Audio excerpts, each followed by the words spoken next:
नमस्कार दोस्तों, स्वागत है आपका YouTube चैनल पर जिसका नाम है सिविल की। दोस्तों, इस चैनल पर हम बहुत सारी motivational stories, amazing facts, success stories और बहुत सारी लाइफ चेंजिंग वीडियोस हम डालते रहते हैं। दोस्तों, इन वीडियो को सबसे पहले पाने के लिए हमारे चैनल को सब्सक्राइब कीजिए, बेल आइकन प्रेस कीजिए।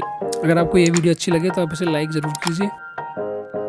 इस वीडियो में आज आप जानेंगे दुनिया के महान वैज्ञानिक स्टीफन हॉकिंग के बारे में, उनसे जुड़े हुए कुछ खास इंटरेस्टिंग फैक्ट्स और उनके द्वारा की गई खोजें। दोस्तों, इस वीडियो को बिल्कुल भी स्किप मत करना, आप उनसे जुड़े हुए 11 इंटरेस्टिंग फैक्ट्स आज जानेंगे।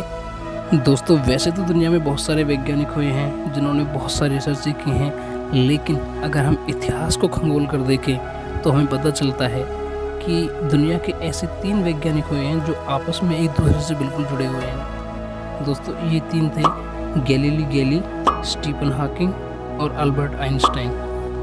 जिस दिन गैलीली की मृत्यु हुई, यानी कि 8 जनवरी 1662, उससे ठीक 300 वर्ष पश्चात यानी कि 8 जनवरी 1942 को स्टीफन हॉकिंग का जन्म हुआ। जिस दिन अल्बर्ट आइंस्टाइन का जन्म हुआ 14 मार्च, उसी दिन स्टीफन हॉकिंग की मृत्यु हुई, यानी 14 मार्च 2018। दोस्तों, जैसा कि हम जानते हैं, तीनों वैज्ञानिकों ने बहुत सारी रिसर्चें की, लेकिन इनमें कुछ चीज़ें सभी में कॉमन रही। जैसा कि जन्म के कुछ शुरुआती वर्षों में ये पिछड़े हुए बालक के रूप में गिने जाते थे, लेकिन बाद में चलकर गणित और विज्ञान में बहुत सारी खोजें की, बहुत सारी चीज़ों को इन्होंने एक्सप्लेन किया।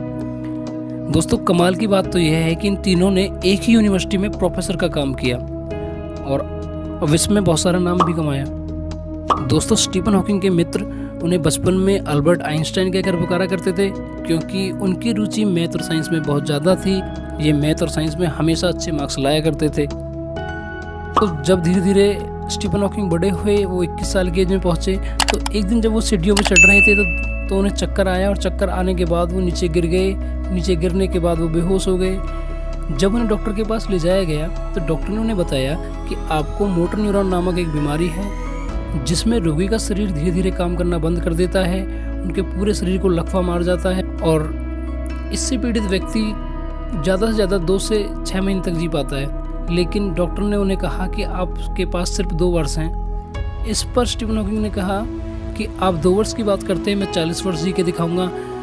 और दोस्तों, इतिहास गवाह है उनकी इच्छा शक्ति का कि वो उसके बाद पूरे 50 साल से भी ज़्यादा उन्होंने ज़िंदगी जी।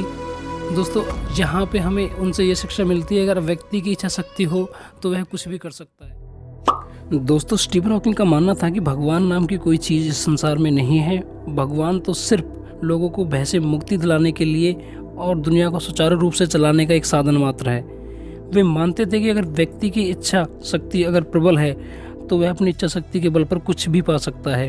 उनका मानना था कि हमारे भाग्य को कोई भगवान या कोई ईश्वर नहीं लिखता। अगर मनुष्य चाहे तो वह अपने सुनहरे भविष्य का निर्माण स्वयं कर सकता है।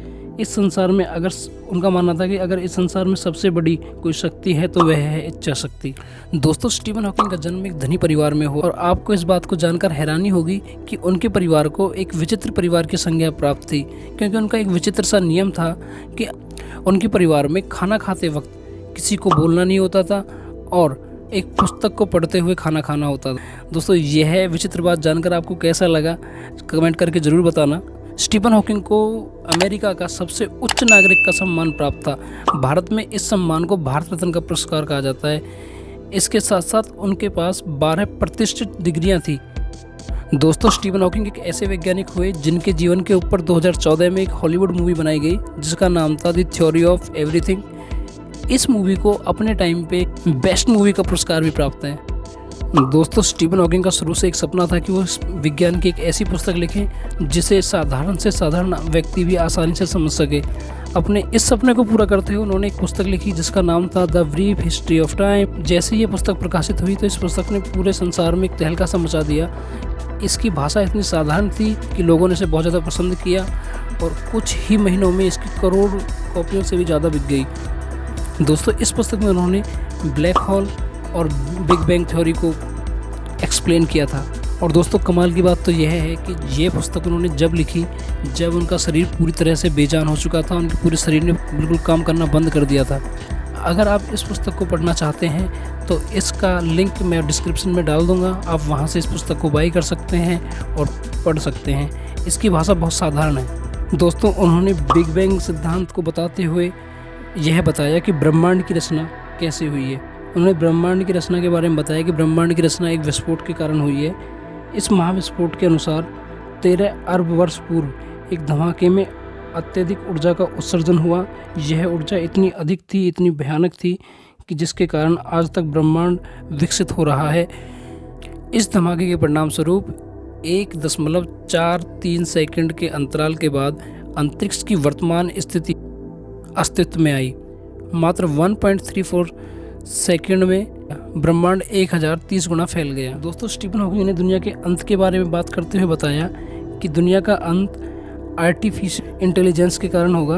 उन्होंने बताया कि मनुष्य के द्वारा की गई प्रकृति के साथ छेड़छाड़ ही उसके विनाश का कारण बनेगी। और दोस्तों, आज हम वर्तमान स्थिति में इस चीज़ को महसूस भी कर रहे हैं, जैसे कि पूरी दुनिया कोरोना जैसी महामारी का शिकार हो रही है। यह सब मनुष्य द्वारा प्रकृति के साथ किया गया छेड़छाड़ का ही परिणाम है। दोस्तों, इस वीडियो को यहाँ तक देखने के लिए आपका बहुत बहुत धन्यवाद। यह वीडियो आपको कैसी लगी, इसके लिए अपना कीमती सुझाव ज़रूर दें और इस वीडियो को शेयर और लाइक तथा चैनल को सब्सक्राइब करके हमें मोटिवेशन ज़रूर दें। धन्यवाद। जय हिंद, जय भारत।